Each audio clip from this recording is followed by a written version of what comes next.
to kindly maintain the decorum of the auditorium.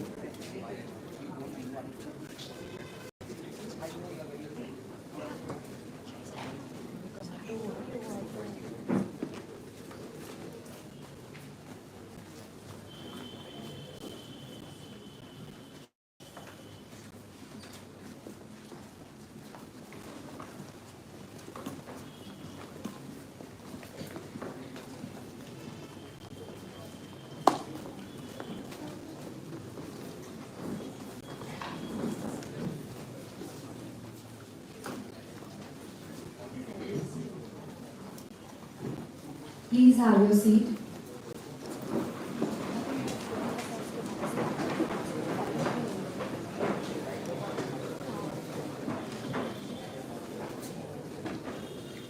Good morning, Reverend Father Dr. Dominic Xavier, SJ, Principal, Reverend Father Dr. Peter Arokium, SJ, Vice Principal, Department of Management Studies, MCom and BCom Evening, Reverend Dr. Joseph Kulendai, SJ, Vice Principal, Department of Commerce Morning, Professor Shobhata Banerjee, Dean of the Department of Management, Dr. Sohini Ghosh, Dean of Department of Commerce Evening, and our esteemed speaker, Mr. Subir Chakraborty, our moderator, Mr. Deepak Oja, members of the advisory committee, faculty members, and all the students of St. Xavier's College Autonomous, Kolkata. I would now like to invite our guests of honor and dignitaries to please take a seat on the stage.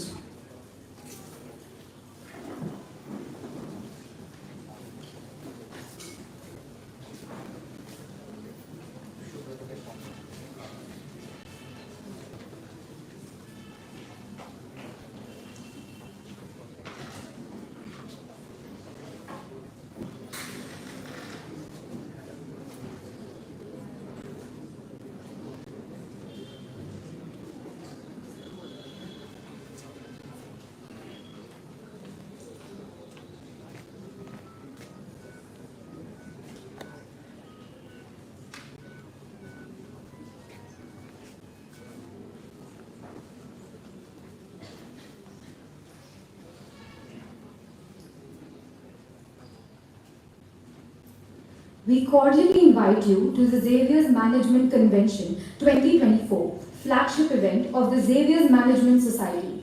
The purpose of XMC is to provide students a glimpse into the business world while also inspiring and committing them.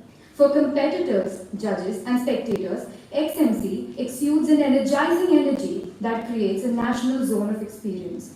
We offer you 3 days of non-stop effort and the burning desire to learn about 7 different events, acquire information, and go on the path of triumph, shattering barriers of brilliance, faultless zeal, and eternal glory. Nihil Ultra, which translates to nothing beyond, is the vision of St. Xavier's College, and the spirit permeates in this event as well. The event is to give the students a stage to demonstrate their potential, develop their abilities, and get ready for the challenges of life. I would now like to invite Reverend Father Dr. Dominic Xavier, SJ Principal, St. Xavier's College Autonomous, Kolkata, to deliver the welcome address.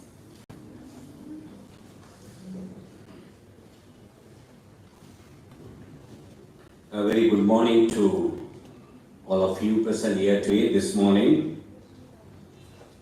Reverend Fathers and all the dignitaries on the days.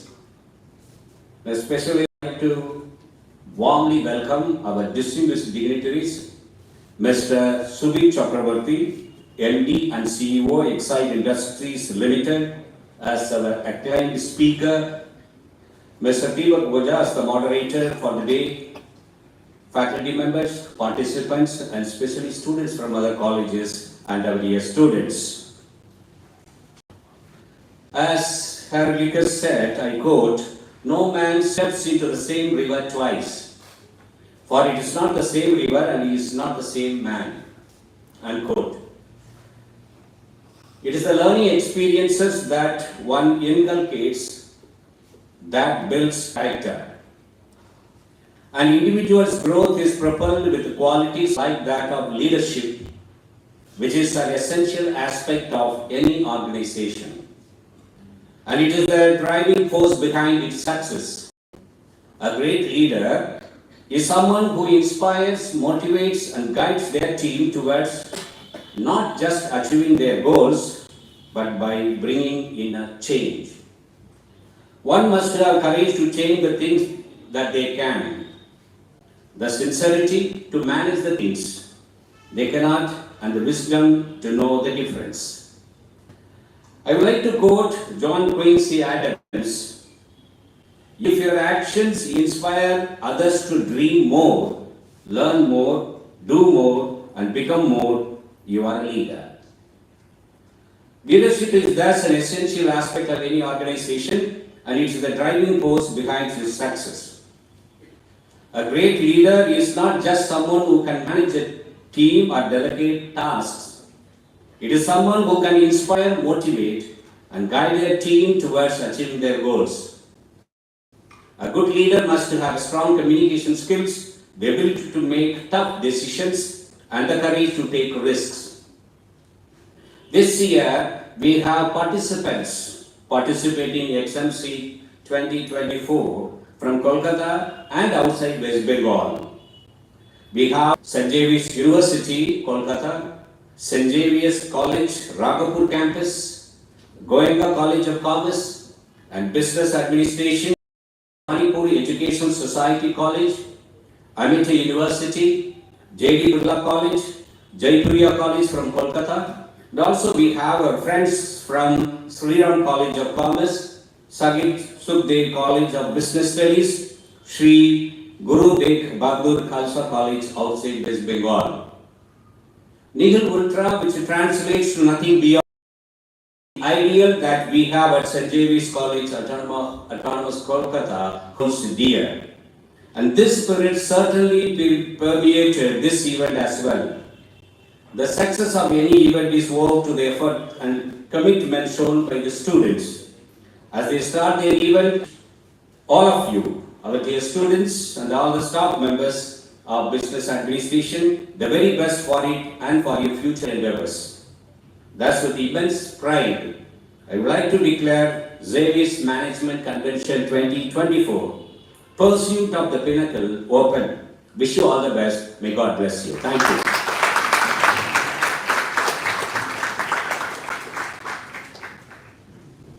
Now, I would like to call upon Reverend Father Dr. Peter Arokiam, S.J., to address the gathering.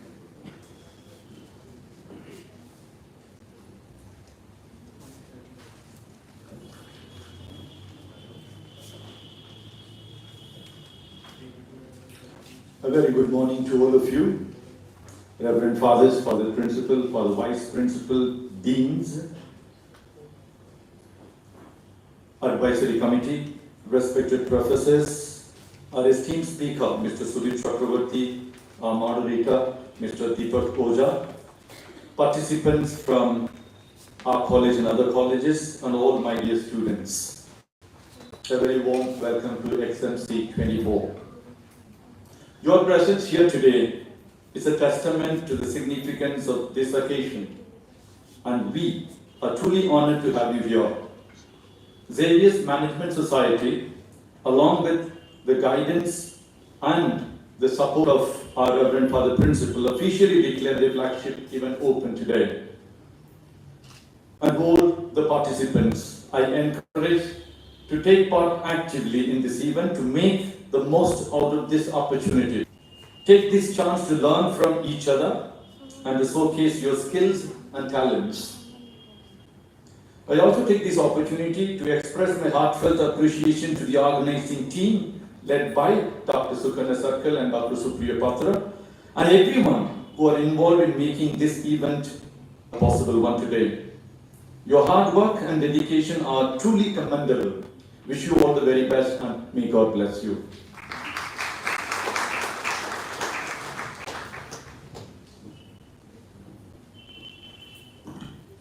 Thank you, Father, for your kind words. Now, we would like to start by felicitating the dignitaries on stage. I would request Father Principal to please felicitate our speaker for the day, Mr. Subir Chakraborty.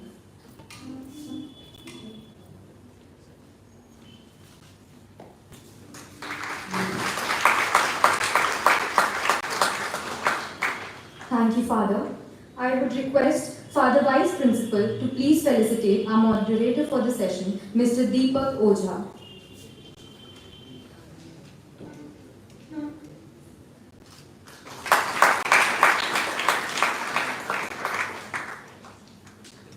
I would like to call Mohit Joshi, the Joint Secretary of the Xavier's Management Society, to felicitate Father Principal.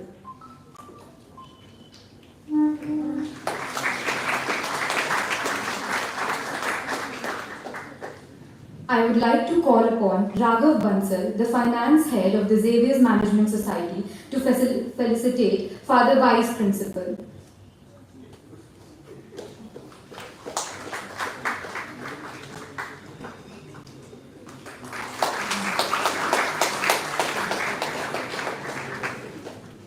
I would like to call Tiyasha Ghosh, the PR Head of the Xavier's Management Society, to felicitate Reverend Father Dr. Peter Arokiam, SJ, Vice Principal.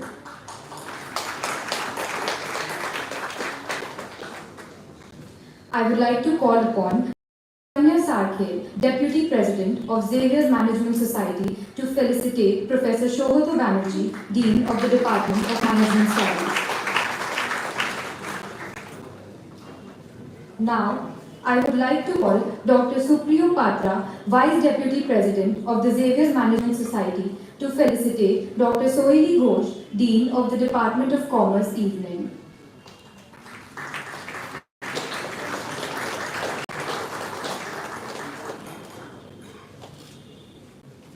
I request everyone in the audience to rise on their feet as a mark of respect as the respected fathers take their leave from the auditorium for a meeting.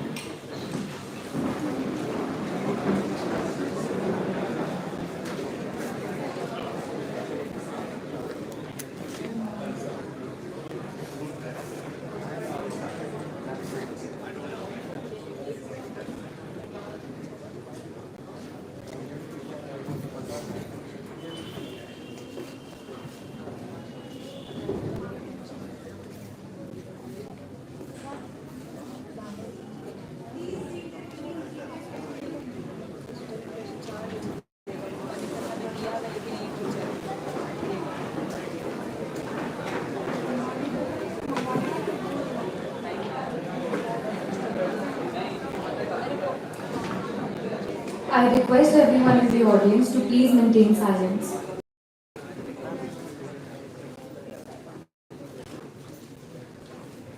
Now, I would like to introduce our distinguished speaker, Mr. Subir Chakraborty, and our moderator, Mr. Deepak Ojha. Mr. Subir Chakraborty has spent nearly 4 decades working in various capacities in several organizations, out of which he spent more than 25 years at Exide Industries Limited, rising from the level of General Manager to the position of Managing Director and CEO. Additionally, he chairs the board of several subsidiary companies located out of India as well as abroad. He qualified as a mechanical engineer from IIT Madras, earning his B.Tech in 1980 with distinction. Thereafter, he worked for 2 years as an engineer and then enrolled at IIM Calcutta to pursue a postgraduate program in management, completing his PGAEM in 1984. He is deeply involved in business bodies and associations and is the immediate past president of Bengal Chamber of Commerce and Industry. He is also a National Council member of Confederation of Indian Industry. He has received several accolades and awards during his career, including the Indian Energy Storage Alliance Lifetime Achievement Award in May 2023, as well as the Distinguished Alumnus Award from the Indian Institute of Management, Calcutta, in November 2023. He remains interested in academic pursuits and has been a guest faculty at several reputed management institutions. Mr. Deepak Ojha, a seasoned industrialist, entrepreneur and venture capitalist, currently serves as the Managing Director at Waldy's Limited, India's premier specialty chemical company headquartered in Calcutta. Alongside his corporate endeavors, Mr. Ojha has made significant strides in the esports industry with the transformation of his passion project, Top Esport, into a lucrative multi-millionaire dollar. With over a 14 year of diversified industry experience spanning capital markets, marketing, IT, and manufacturing, Mr. Oja's achievements have garnered recognition, including being named the ET Entrepreneur of the Year for 2019-2020. As an influential public speaker, he has shared his insights and expertise with aspiring students at prestigious institutions as IIM Ahmedabad and Techno India, solidifying his reputation as a thought leader in entrepreneurship. As we begin, I would like to extend a warm welcome to Mr. Subir Chakraborty. Thank you, sir, for gracing us with your presence today. We hope you have a wonderful time with us. The topic for today's session is how to make a career choice. I would now request Mr. Subir Chakraborty and Mr. Deepak Oja to take the session forward. We hope the audience has an enriching experience. Thank you.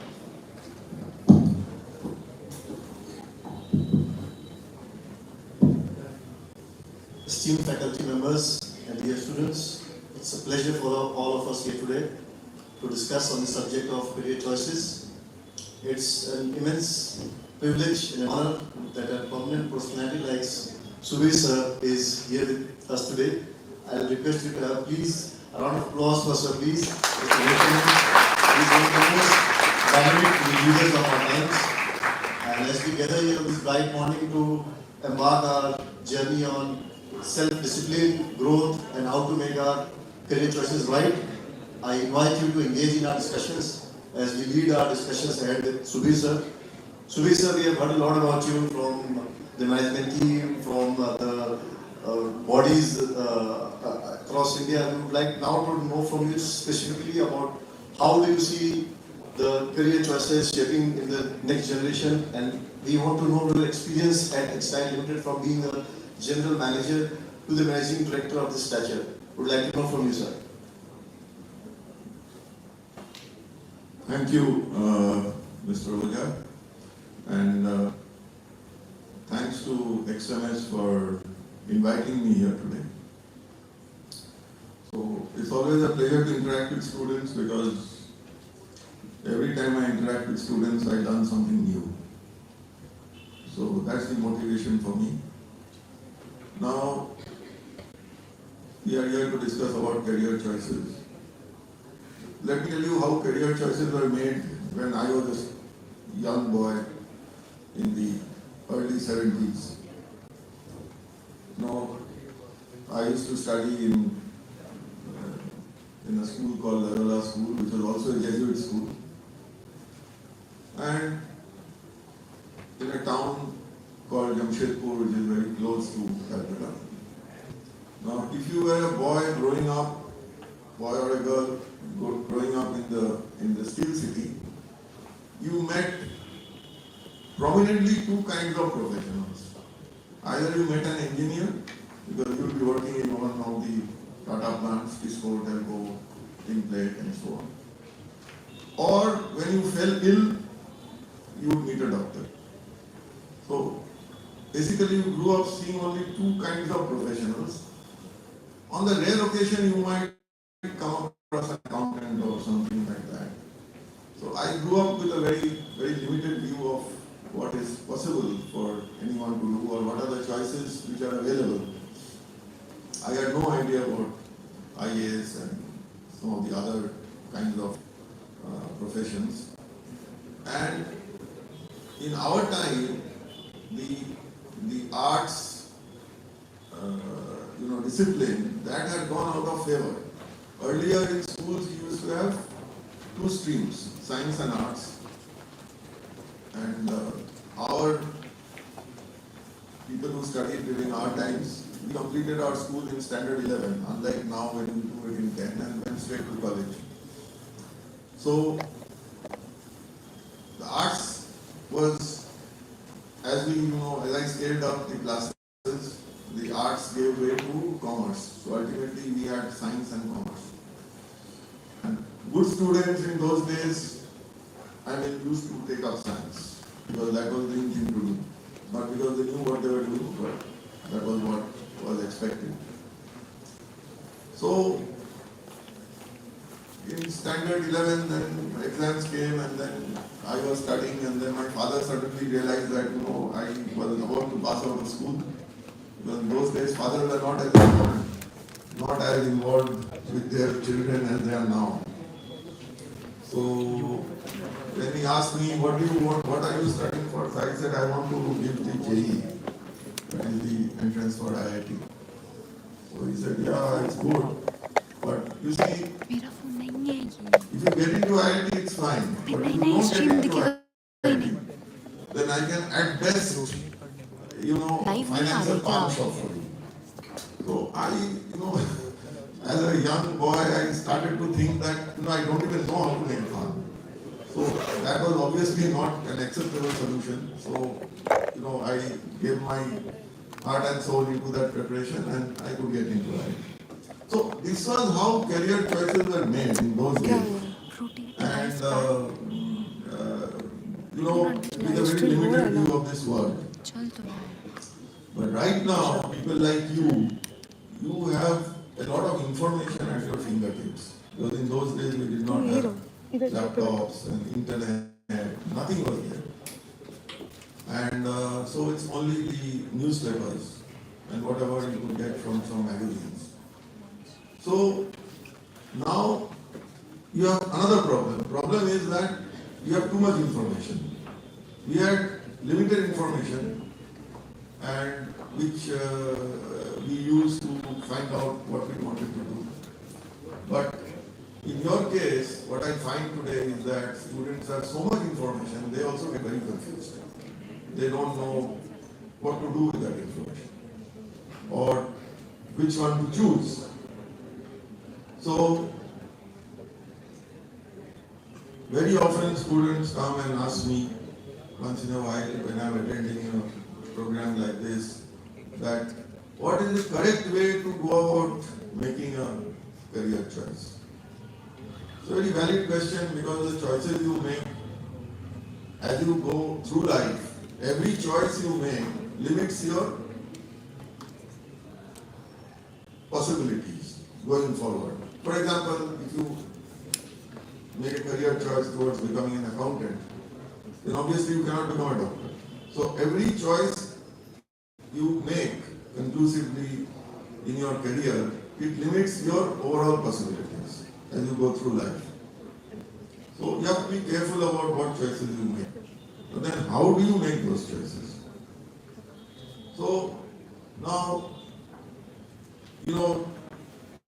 people of your age who are in their early 20s or, late teens. So, if I ask you in this hall that, what is it you want to become what is it you desire? So everybody tells me they want to be happy.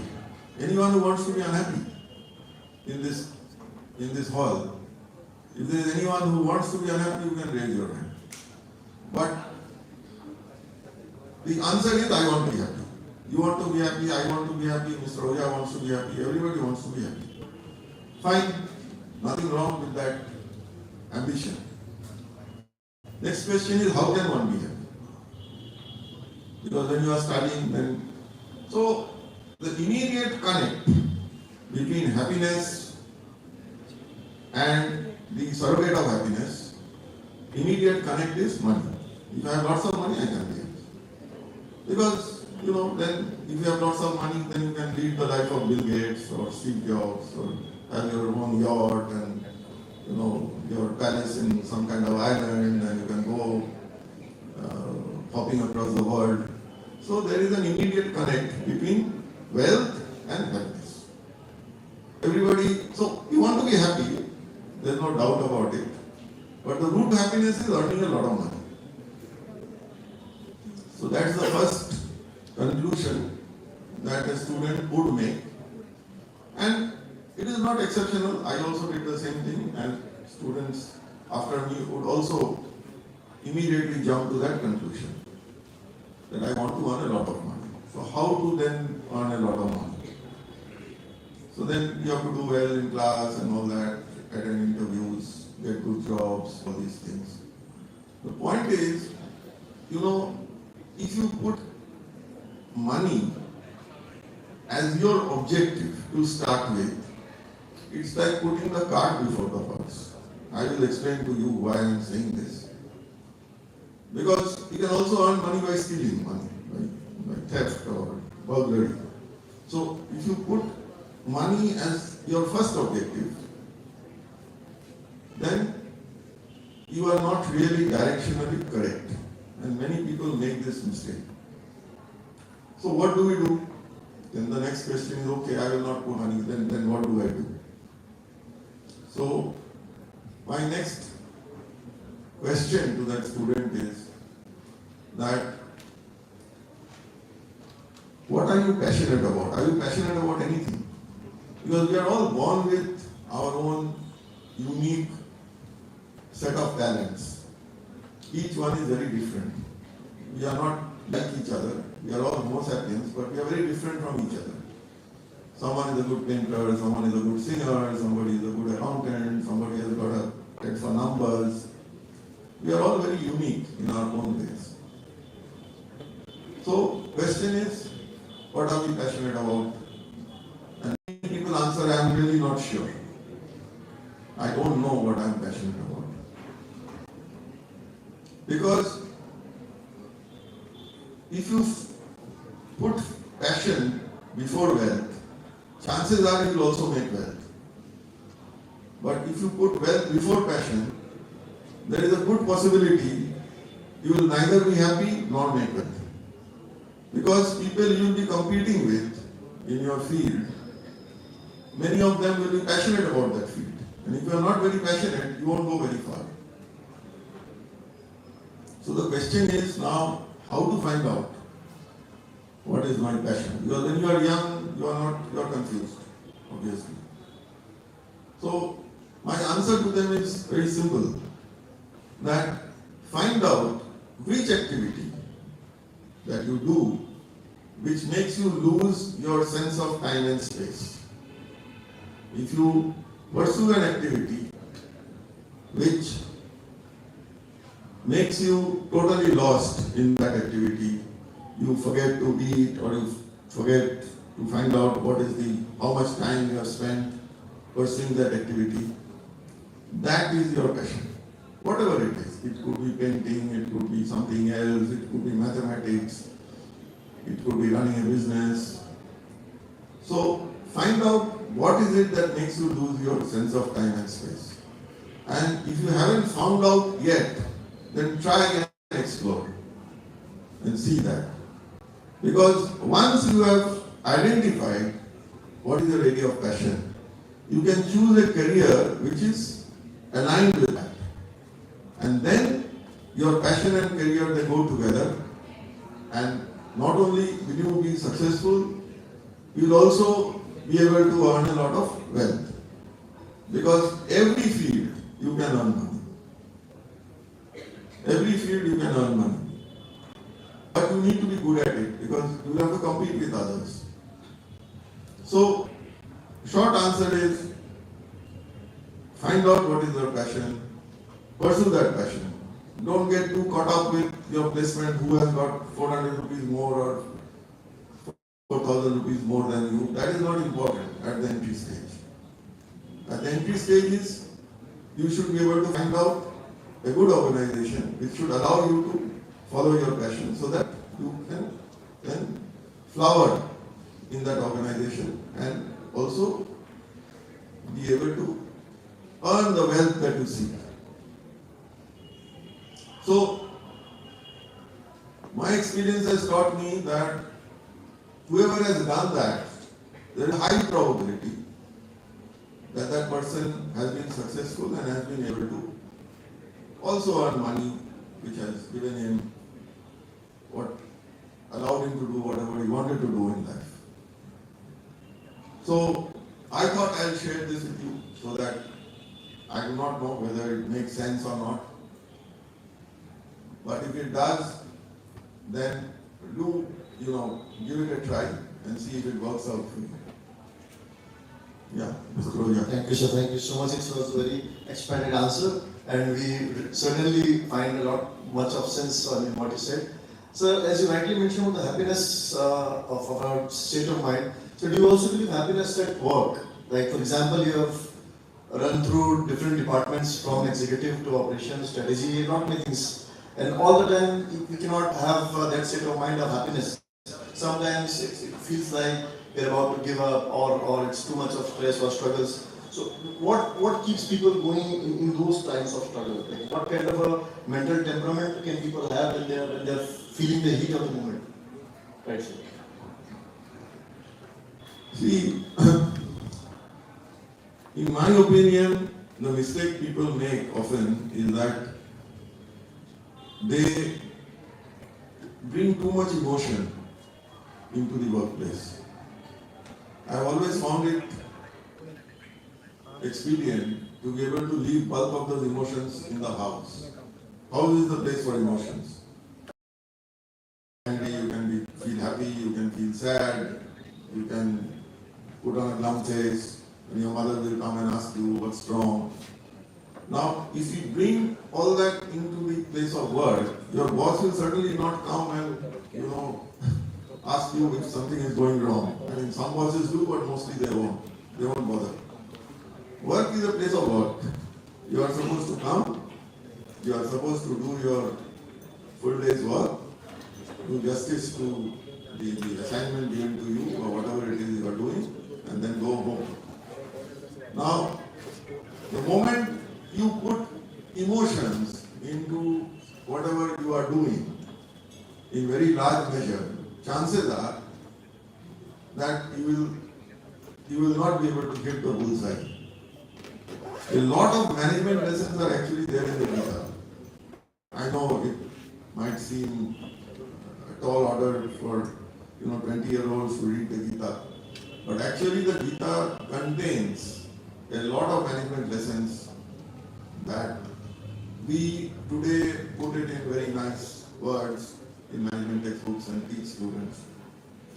Just remember or recall the incident where Arjuna has been asked to hit the eye of the bird, and while all the others, they saw various things apart from the bird, the tree, the feathers and so on and so forth. Arjuna only saw that eye. Now, what this tries to explain is that if your mind is wavering, if your mind is too much loaded with all kinds of emotions, all kinds of things, you cannot hit the bullseye. So at work is a place where you come and you are supposed to do justice to whatever is given to you. Now, if you have a relationship whereby, in your place of work, where your emotions run high, you get angry with your boss or you feel very happy with your boss, because these things, they go up and down.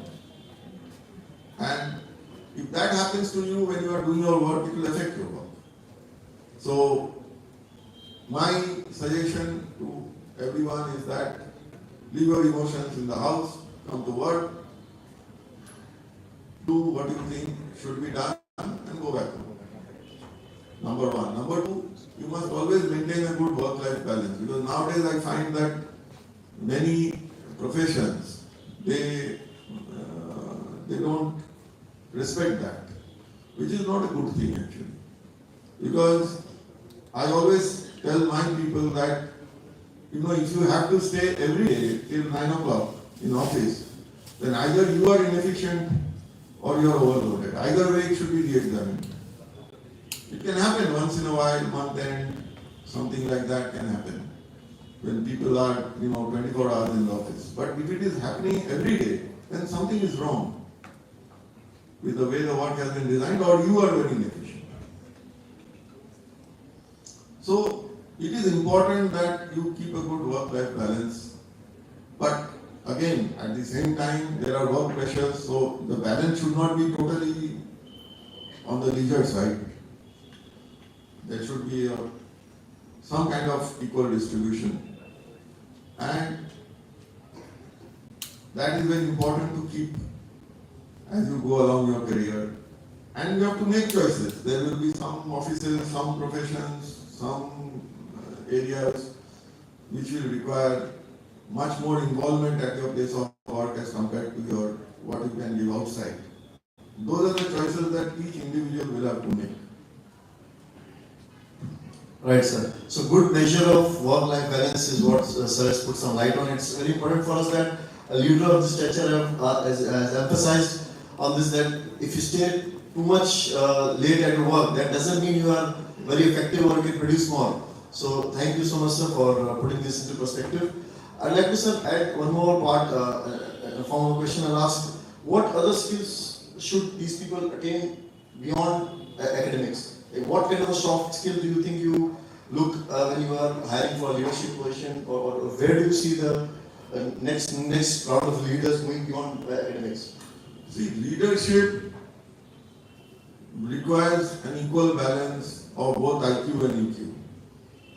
If you are very high on your IQ, if you are good at your work and you are a good business leader, that's one part of the story. But a leader must also be able to portray or display a sense of balance and the ability to absorb. Because when you become a leader, there are many people who come and unburden all their issues or all their woes onto you. You must be able to then absorb that and not, become perturbed with what every person is coming and telling you. You have to maintain your poise and your posture. And emotional quotient, I think, is very, very important as you go up the ladder. In fact, more important than IQ, if you ask me.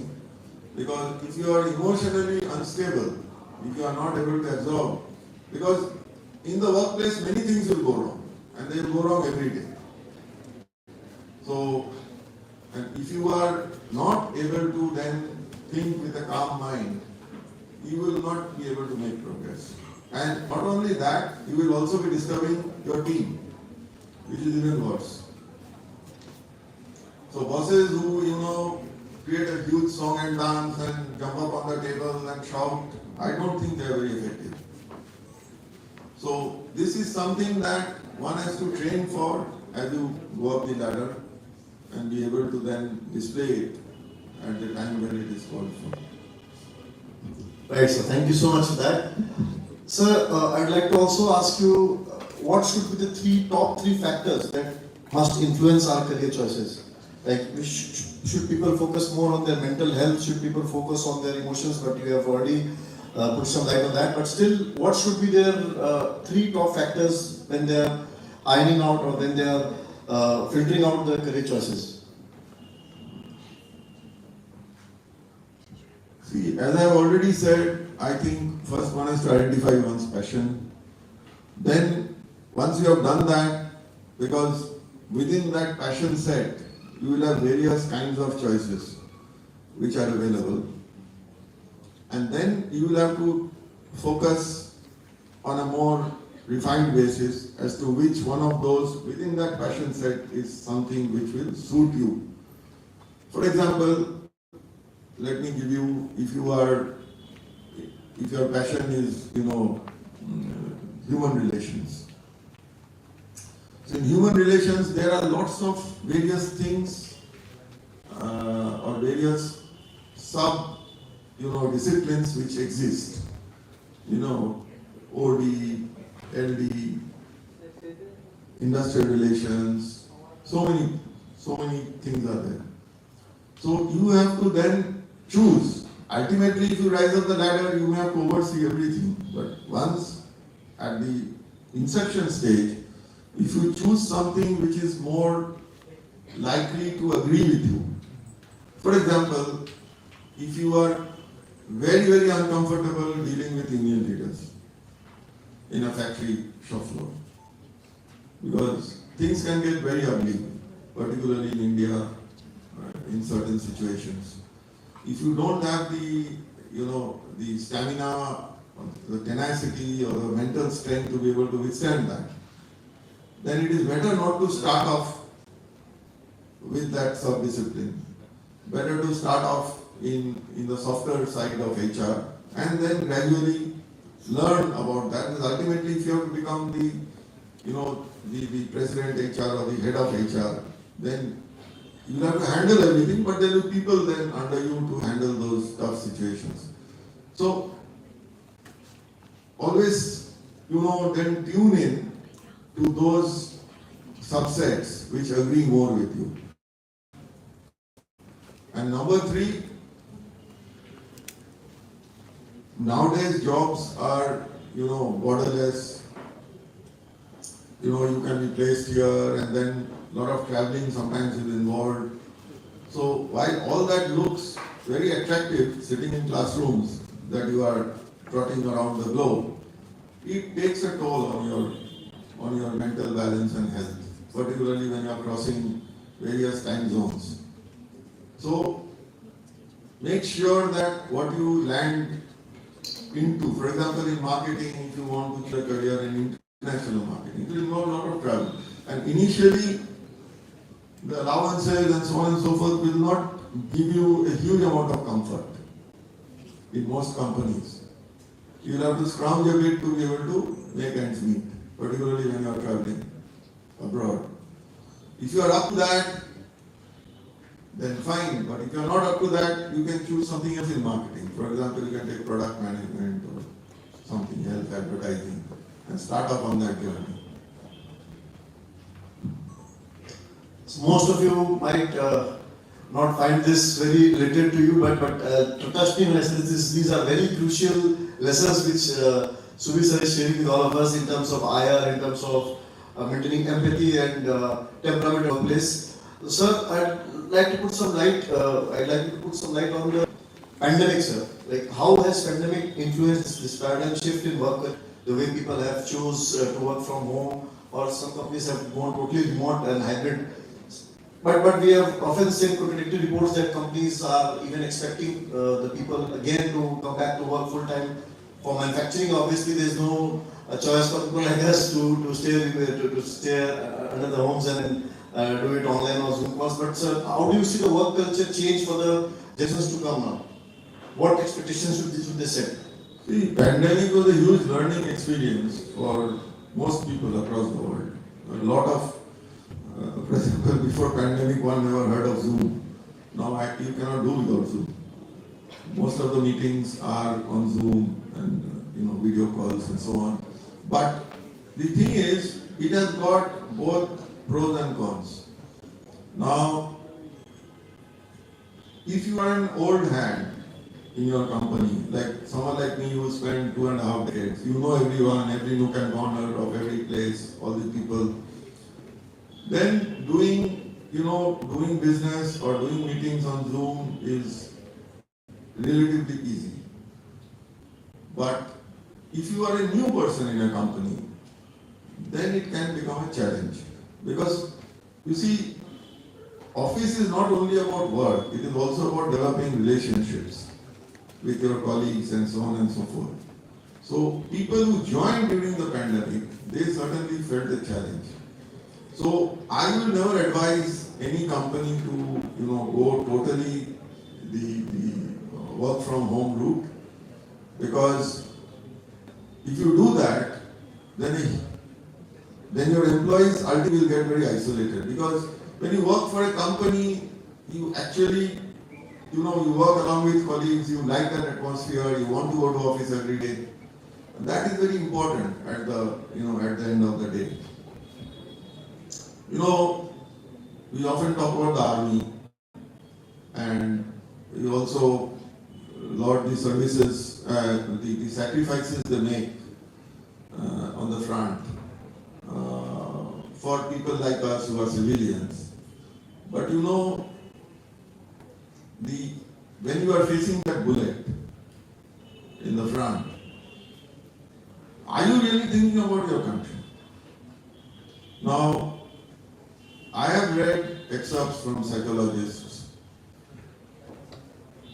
where they have said, at that point in time when death is staring at you, you're not thinking about your country. You're thinking about your immediate friends and colleagues who are fighting the war with you. So ultimately you fight that war for your friends. And that is why it is very important for army units to have that bond of friendship and bonhomie amongst them. Because ultimately, if a bullet has hit your friend lying in the trench next to you, you want to take revenge. So, it is very important, even in a corporate setting, that spirit of closeness and bonhomie builds amongst the team members. Because if you want to do great things, you cannot do it on your own. You can only do it as part of a team. And team formation suffers when you are working from home, because you are not meeting at the coffee machine, or you are not meeting when you are having lunch. You are not talking, small things about your family and so on and so forth. So you lose the connect. So while it is certainly efficient, but a good mix and match of physical and work from home, I think, serves the purpose of saving costs, saving on travel, as well as keeping the spirit alive within the organization. Right, sir. So, team management, collaborative work environment is the key to have a good mental balance between what we do at the Zoom calls or we are in person at our offices. So now we navigate towards our personal perspective of how do we see the work we do, like in terms of values. Since you have spent 40 years in the industrial experiences, coming from all levels of operations, I'd like to know, sir, what kind of values do you hold in mind? Like talking about philanthropy in mind, or we have ESG as a compliance, but as a personal state of mind, what kind of a values should students have in mind beyond getting the commercial remuneration from a company? What values should they think the company stands for where they're working with? See, whether you like it or not, the world is governed by circularity. Of course, that has become a very fashionable statement now. One talks about sustainability, circularity, and so on. But actually, the entire world, all these systems are governed by that. It's very simple. For example, if you were to only fish in the ocean and not create conditions for spawning, new fish, then the fish will finish. So any system,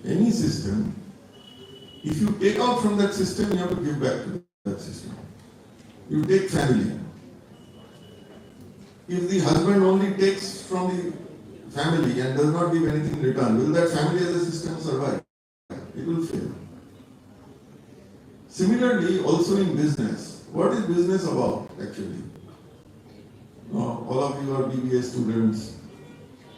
So, one of the earliest equations of economics was you exploit land, labor and capital to manufacture profits. This was one of the earliest equations which is still taught today. You look at this equation from a circularity point of view.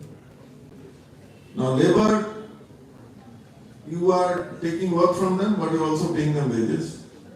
Capital, either you are investing your own, you are getting returns, or you are taking from the bank and you are paying them interest. What are you doing about land? Land here also encapsulates water, air, everything that you are drawing from the environment. Now, if you are going to take from the land, you have to give back to the land. If you don't do that, overall system will collapse. This is the basis of sustainability today, which has become very fashionable, because when industrial revolution started 200 years ago, people did not have this concept of circularity in their mind. So, we have exploited land, the sea, water, air, and today see what's happened. You find it difficult to breathe in this city in the winters because we have not replenished. So any business needs to replenish. At a personal level, you need to replenish. You need to give back to society. I will give you another anecdote. This was a study which was done by Harvard at one time. it actually did research on the various socio-economic groups in the US, of course, to find out levels of happiness. Again, I'm coming back to happiness. So they found that the people at the lowest socio-economic levels, they are very unhappy, which is fine, that is to be expected. But to their surprise, they also found that people at the highest socio-economic levels, they were also not very happy. So this was a surprise. Why should Bill Gates be unhappy, or Steve Jobs, or Warren Buffett? Why they should be unhappy? They got everything that they want. But they also found that, then they did some further drilling down, and they found that even in the highest socio-economic group, there were some clear trends. There was a subset which was much happier than the rest.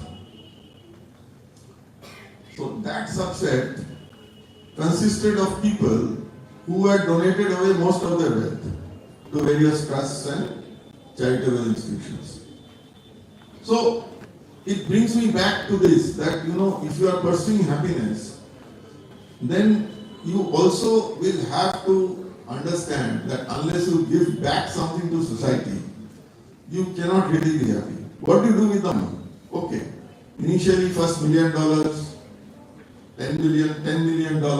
Suppose today I give you $100 billion. What will you do with it? Will you have golden chapatis or dal laced with diamonds? You will have the same food. What do you do with that money? So unless you give back, unless you follow the law of circularity, happiness does not come. This is something which has been borne out by research. I am not making this out of my own mind. You can access this paper if you want to. So this is the reality at the end of the day. You have to learn how to give back. So giving back to the community and thriving ecosystem, this is a scientific perception, as Sir rightly mentioned, that it goes both ways.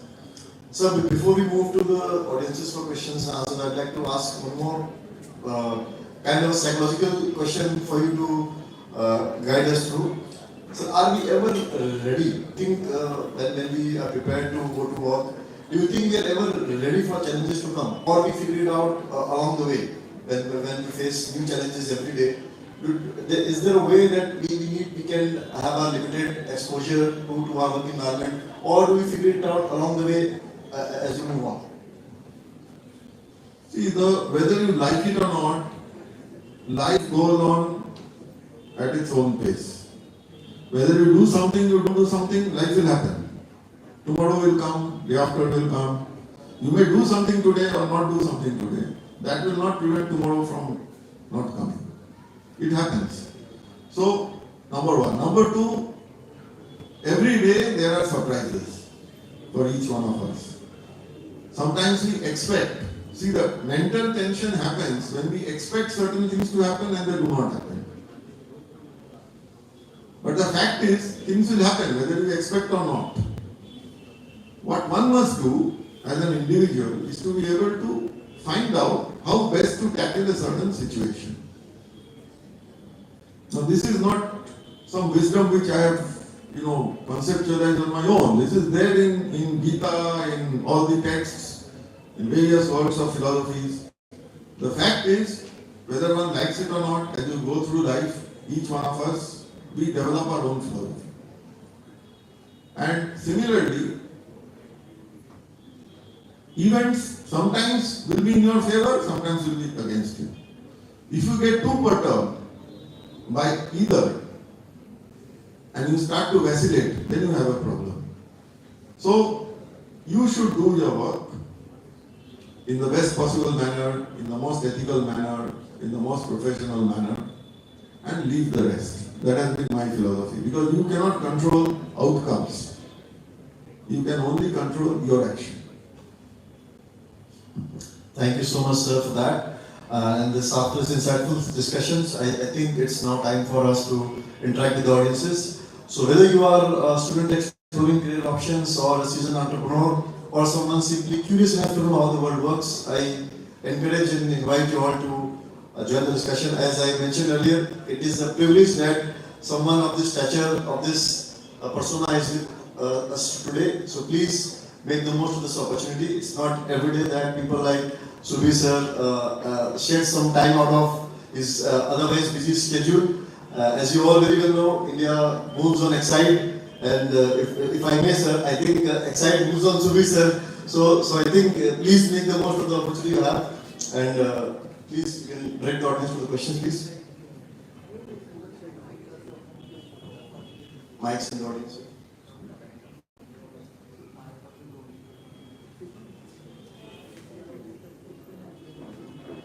It's time for you to make up your mind of what kind of questions you want to ask. So, yes, Lord, please introduce yourself first. Yeah.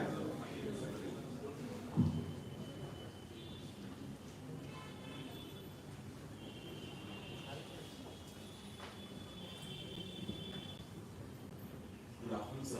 My name is Subir. First of all, I would like to thank you for such an insightful session.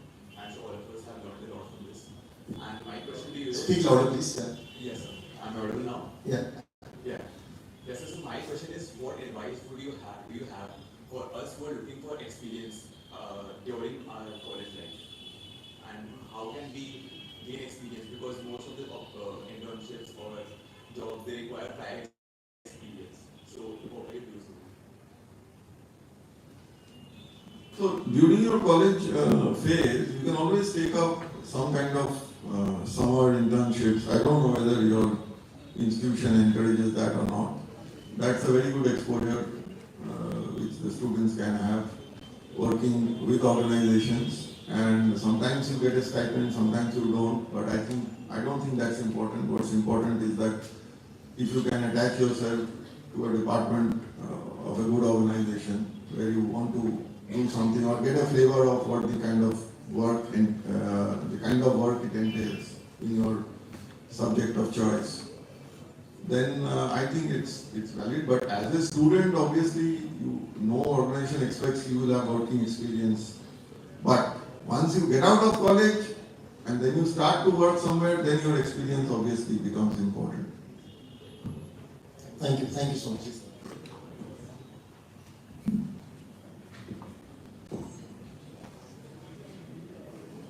So on second row, please. Second row.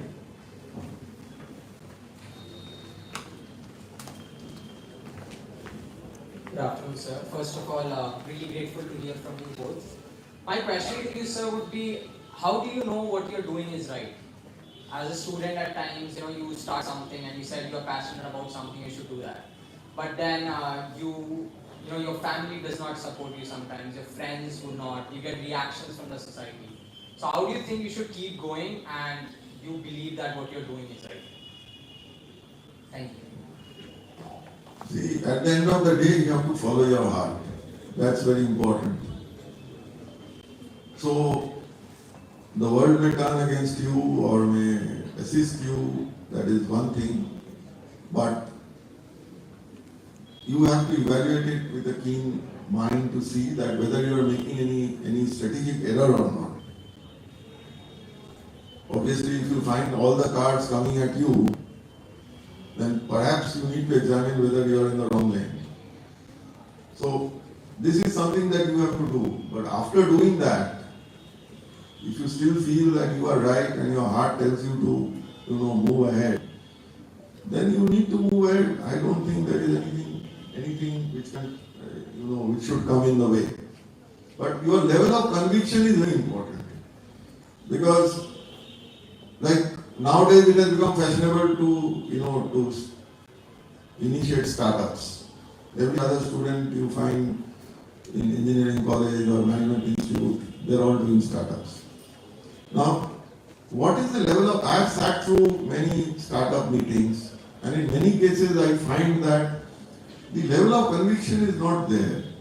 The person has done this startup because everybody else is doing it, there is peer group pressure. That will not help you to succeed. You have to be very, very convinced about what you are doing. Then only it will work out for you. So this is very important. Your level of conviction is very important. Alright, so thank you so much for that. Do you have some more? We can wrap the session up. What else is? One more question. So, we have on the fourth row, please. Or someone else is with the back. Yeah. You can have two, right? Good afternoon, sir. My name is Subir Chakraborty, and my question to you is. Not audible, please. You can just raise your voice a little bit. Yeah. Good afternoon, sir. My name is Janan. My question to you is, what would you be doing if you were a student today? Which career path would you choose? If I were a student today, I don't really know what I would do. First and foremost, I have to pass all the exams. So, I don't know. I mean, if I were to start my career afresh, I might look at other alternatives and evaluate them, because I will be having a lot of information today which I did not have when I started on this journey. So, I really don't have a very clear cut that I will follow this profession or that profession, because I haven't applied my mind to it actually. So, I think some of the fourth row was expecting.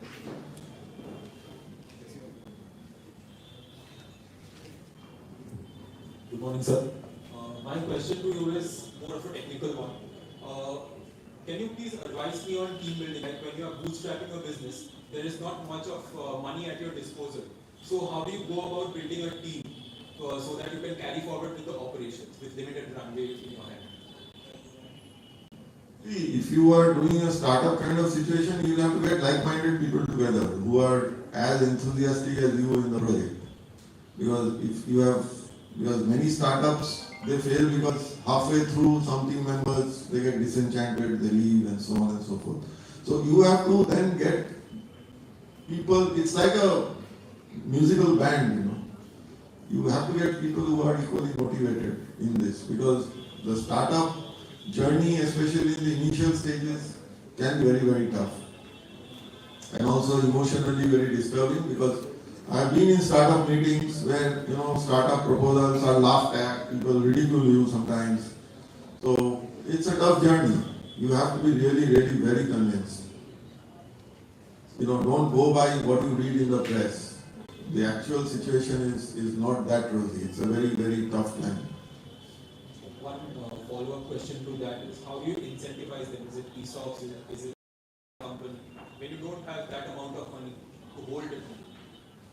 Well, for a startup, you can think of ESOPs and so on and so forth. Although ESOPs are only theoretical for a startup because you don't even have a company. But at a later stage, you can share in the profits and so on and so forth. So it's something that you will have to think about. But basically, the first thing is to get people. As I said, you know, people must be passionate, equally passionate in your project. If people are not equally passionate, then it will fall apart. So I think this wraps it up for today. I'd like to thank all of you for being so meaningful in engaging with us. And sir, an extended heartfelt gratitude from me personally to you, because your reflections and candid reflections on life, expertise and experiences will surely leave a long-lasting impressions on all of us. And we go back home with a renewed determination and sense of purpose. Thank you so much for that, sir. And I'll ask Nancy to take things ahead. Thank you, Mr. Oja.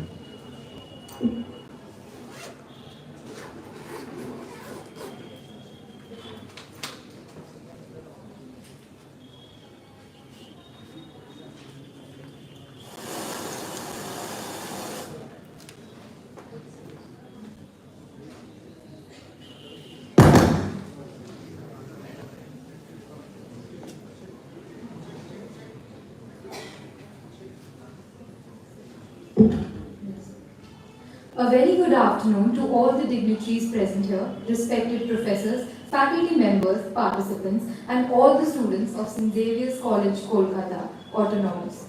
As we conclude this session, I would like to thank our esteemed speaker, Mr. Subir Chakraborty, for providing such an insightful session to enlighten the young minds. With you in person was indeed an enriching experience for each one of us.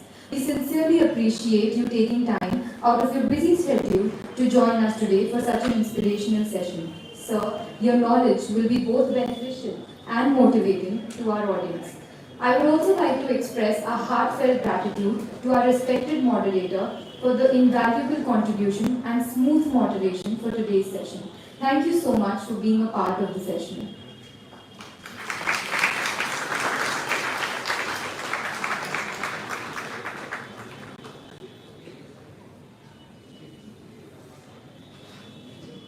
I would now like to call Dr. Subir Chakraborty, Vice Deputy President of the Xavier's Management Society, to present a token of appreciation to our moderator for the day, Mr. Deepak Oja.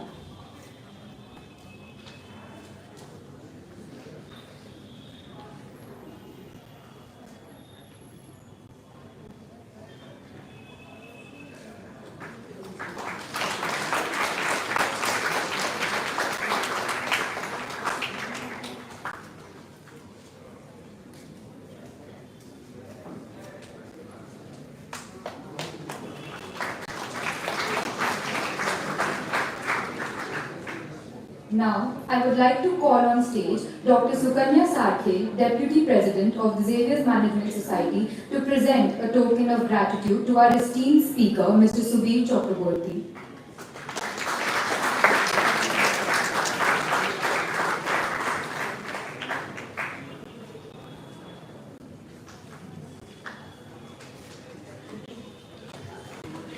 I would like to call upon Professor Subir Chakraborty, Vice Deputy President of the Xavier's Management Society, to deliver the vote of thanks.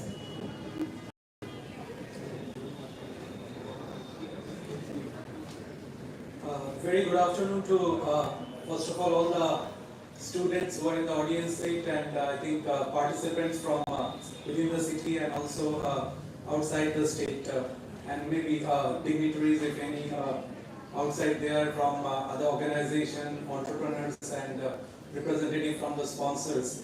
I would like to just wish a very good afternoon, though Father is not here, respected Father Principal, Dr. Dominic Xavier, respected Father Peter Arokiam, Vice Principal of BMS, NCOM and BCom Evening, Father Kulandai of BCom Morning, Professor Shaugato Banerjee, and obviously the captain of XMS, none other than Professor Shukanya Sarkar. I'm really honored. I was sitting there for the last 1 hour, and I consider myself a student of management, and I can relate. For last 1 hour, I think whether we are part of NEP, the first semesters who are going to be here for 4 years as per the new NEP program, or maybe our second year students who are in the middle of the journey of the CBCS curriculum, or for that matter, just a few days, if not weeks left for our third year.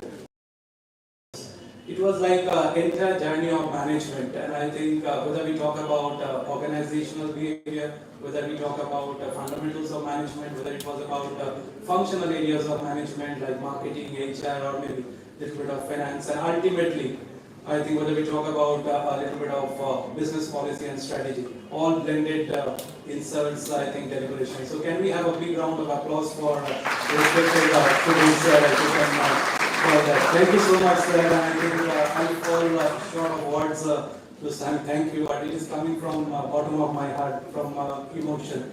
So I think I'm really honored and pleasure also being part of XMS to get this opportunity. So thank you very much, sir, and I hope this will not be the last time. We'll have you again in future, and hopefully you'll manage time from your busy schedule. Thank you so much.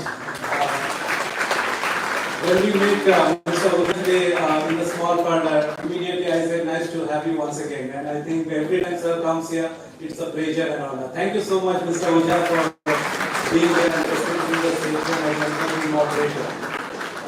I think, as Sir said, India moves on Exide, and I think our XMC got the right kind of momentum, and it will move on for next couple of days till 10th. And I think it would have not been better than Mr. Subir Chakraborty and Mr. Ujjwal. Thank you both of you, and I would like to thank the head of the XMS, Mohit, if you are around, and Paridhi, if you can just come, because they along with their entire team, the board members, the WCM in second year, and obviously the first year members of XMS. Please put your hands together for all of them. I think this is just the beginning, and we have a couple of more days till 10th, where the finale, the prize distribution and everything will happen. So I think it can be better. Thank you so much, and I think I need to thank each and everybody, especially those who are involved in the auditorium, and above all the participants. Wish you all the best, and please enjoy this next couple of days, all the events.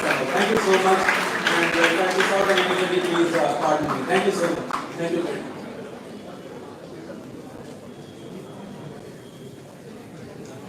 Thank you so much, sir. I would like to take this opportunity to also thank the support staff of the auditorium for the smooth functioning of our event today, without whom it would not have been possible. It is a day of extreme pride for the Xavier's Management Society as we are able to organize the Xavier's Management Convention 24, our flagship event, with months of perseverance, hard work and dedication. I wish all the best to all the competing colleges and each one of you. Thank you for being here today. I would request the gathering to rise on their feet as the dignitaries take leave. Thank you so much for being such a wonderful and patient audience. Thank you. Good afternoon. Just one small announcement. I hope all of you have given the attendance before. If some of them did not give their attendance, you just wait while leaving in the cloister. So the respective professor will come and take your attendance.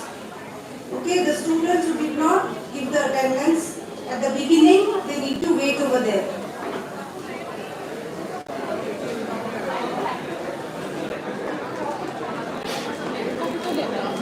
और इसका phone